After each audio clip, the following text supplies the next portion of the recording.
प्यारे दोस्तों, इंसान का चेहरा ही जिस्म का वो हिस्सा है जिस पर सबसे पहले किसी की नज़र जाती है। दिलकश और खूबसूरत चेहरा ही जाज़बे नज़र हुआ करता है। आज कुछ ऐसे टिप्स और आसान टोटके बताने लगा हूँ जिससे चेहरे के निखार और खूबसूरती में यकीनी इजाफा होगा। ये आसान टोटके जानने के लिए ज़रूरी है कि वीडियो पूरी देखें और तवज्जो कायम रखें। कागज़ कलम ज़रूर साथ रख लें ताकि अगर कोई चीज़ नोट करने की ज़रूरत महसूस हो तो परेशानी का बायस ना बने। तो लीजिए दोस्तों, आसान और मौसर टोटके हाज़िर हैं। वीडियो ज़्यादा बड़ी होने से बचने के लिए आज सिर्फ 2 नुस्खे ही बताऊंगा। खूबसूरती में इजाफे के लिए मज़ीद वीडियोस भी पेश करूंगा।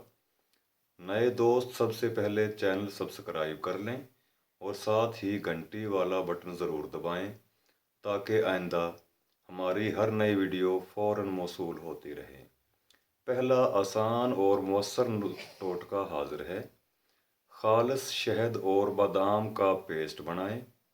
इसमें चंद कतरे लीमू का रस शामिल कर लें और चेहरे पर लगाएं।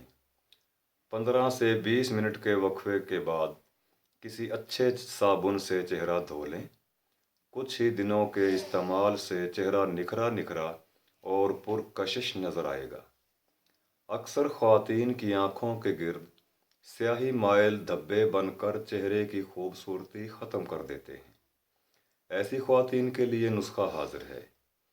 जैतून का खालिस तेल हाथ की आखिरी 2 उंगलियों के दरमियान हल्का हल्का लगाकर बाहर की तरफ नरम मालिश करें। आहिस्ता आहिस्ता आँखों के गिर्द बने हल्के कम होना शुरू हो जाएंगे। साथ ही एक छिला हुआ आलू कद्दूकश करके बर्फ़ के पानी में भिगो दें। ठंडा होने पर कद्दूकश आलू पानी से बाहर निकालें और इसमें 1 चम्मच शहद मिला लें। ये पेस्ट आँखों पर रख कर 10 मिनट का वक्फा दें और जिस पानी में कद्दूकश आलू भिगोया था उसी पानी में रुई भिगो कर आँखें साफ़ कर लें। हफ्ते में 3 बार ये अमल ज़रूर दोहराएं। इंशाअल्लाह हल्के गायब हो जाएंगे। इन नुस्खों पर अमल करें और चेहरे की खूबसूरती में इजाफ़ा करें। अस्सलामु अलैकुम।